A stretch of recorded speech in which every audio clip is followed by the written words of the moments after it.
હક કી આવાજ ન્યૂઝમાં આપનું સ્વાગત છે। હું છું અજીત ઝુપેલવાલા। સમાચારમાં વાત કરીએ તો વડોદરા શહેરના વાડી મોગલવાડા ગુલમિર્સા મસ્જિદ ખાતે ગત રાત્રે રિલીફ ટીમના અલ હસાસ ખિદમત કમિટી દ્વારા મોહર્રમ નિમિત્તે શાનદાર તકરીરનું આયોજન કરવામાં આવ્યું હતું।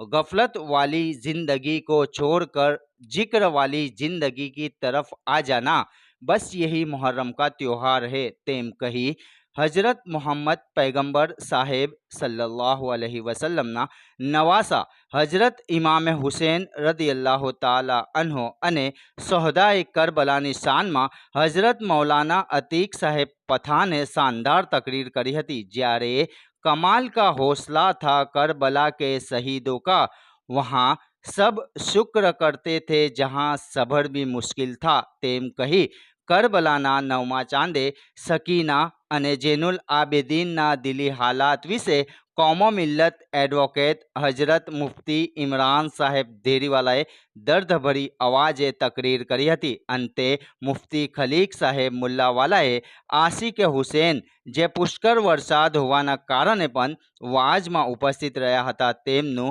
सौनुं आभार व्यक्त कर्युं होवानुं मुफ्ती सोबान साहेब कागजी द्वारा जाणवा मळ्युं हतुं। रिपोर्ट रुजे बरब।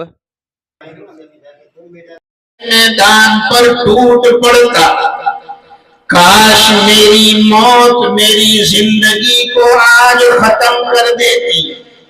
ए खलीफा बाकी, ए सरपरस्ते माजी, मेरे भाई हसन दुनिया से चले गए, मेरे अब्बा हजरत अली भी शहीद कर दिए गए, मुस्लिम इब्ने अकील को भी शहीद कर दिया।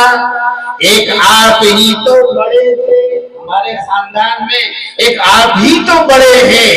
अब कल आपको भी इन आंखों से शहादत आपकी देखूंगी तो कैसे बर्दाश्त करूंगी।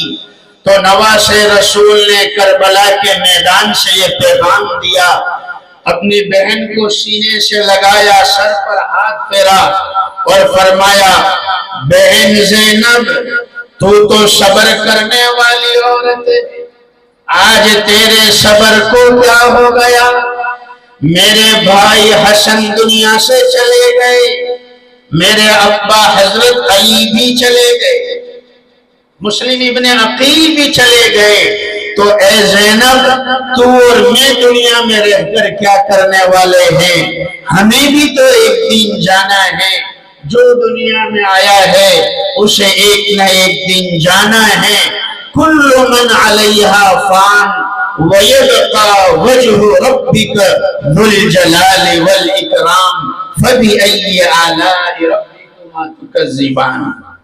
नहीं है सैयदा सकीना, मैं यूं कहूंगा कि तसव्वुर से सोचिए कि एक बाप जब कह चुका है कि मुझे कल इस दुनिया से रुखसत होना है और कल मुझे शहादत का जाम पीना है, तो वो 6-7 साल की बच्ची क्या अपने अब्बू की गोद में बैठकर सवाल नहीं करती होगी कि अब्बा जी इतनी कम उम्र में आप हमें छोड़ के चले जाएंगे। वो बीमार बच्चा ज़ैनुल आबिदीन क्या अपनी कमजोर निगाहों से अपने अब्बू को नहीं देखते होंगे और सवाल नहीं करते होंगे कि अब्बा इस बीमारी की हालत में हमें अकेले आप छोड़ के चले जाओगे। कैसा एक घर का मंजर होगा, छोटे से एक खेमे का क्या मंजर होगा कि जिस खेमे के अंदर कयामत आने वाली थी और जिस खेमे के नन्हे मुन्ने बच्चे, शायद मैं समझता हूँ चाहे किताबों में न लिखा हो, लेकिन उस सकीना ने जब अपने बाप का दामन तो पकड़ा होगा, अपने बाप के गले तो लगी होगी और अपने अब्बू से कहती तो होगी कि अब्बा जी इस उम्र में मैं अकेली आपके बगैर रह जाऊंगी और आप शहादत का जाम पी जाएंगे। कल हम सुबह ही सुबह और शाम होते होते हमारे